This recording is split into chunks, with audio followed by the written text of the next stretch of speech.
Now it happened that, when the Lord willed to lift up Elijah into heaven by a whirlwind, Elijah and Elisha were going out of Gilgal. And Elijah said to Elisha, "Remain here.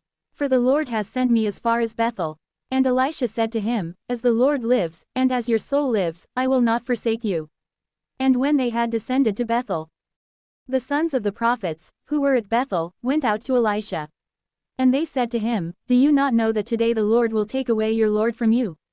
And he responded, "I know it. Be silent." Then Elijah said to Elisha, "Remain here. For the Lord has sent me to Jericho." And he said, "As the Lord lives, and as your soul lives, I will not forsake you." And when they had arrived at Jericho, the sons of the prophets, who were at Jericho, drew near to Elisha. And they said to him, "Do you not know that today the Lord will take away your Lord from you?" And he said, "I know it. Be silent." Then Elijah said to him, "Remain here. For the Lord has sent me as far as the Jordan." And he said, "As the Lord lives, and as your soul lives, I will not forsake you." And so, the two of them continued on together. And 50 men from the sons of the prophets followed them, and they stood opposite them, at a distance. But the two of them were standing above the Jordan. And Elijah took his cloak, and he rolled it up, and he struck the waters, which were divided into 2 parts. And they both went across on dry ground. And when they had gone across, Elijah said to Elisha, "Ask what you wish that I may do for you, before I am taken from you."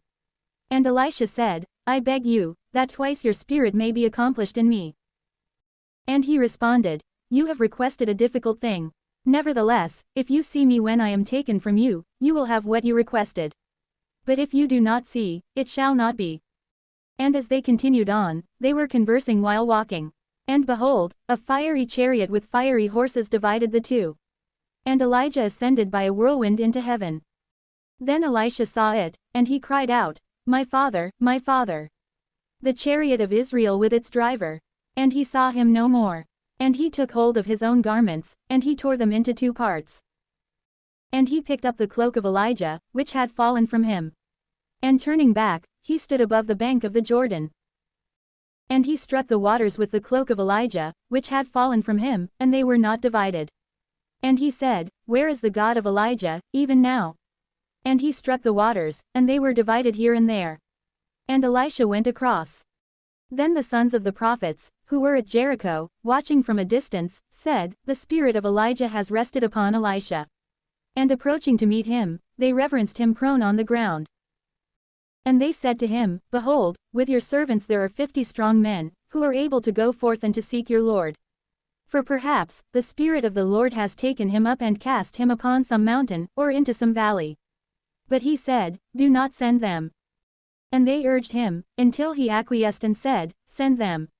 And they sent 50 men. And after they had searched for 3 days, they did not find him. And they returned to him, for he was living in Jericho. And he said to them, "Did I not say to you, do not send them?" Also, the men of the city said to Elisha, "Behold, this city is a very good habitation, as you yourself perceive, O Lord. But the waters are very bad, and the ground is barren."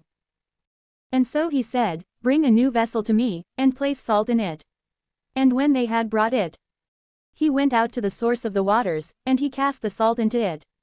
And he said, "Thus says the Lord, I have healed these waters, and no longer shall there be death or barrenness in them." Then the waters were healed, even to this day, in accord with the word of Elisha, which he spoke. Then he went up from there into Bethel. And as he was ascending along the way, little boys departed from the city. And they were mocking him, saying, "Go up, bald head. Go up, bald head." And when he had looked back, he saw them, and he cursed them in the name of the Lord. And 2 bears went out from the forest, and they wounded 42 boys among them. Then he went away from there to Mount Carmel. And he returned from there into Samaria.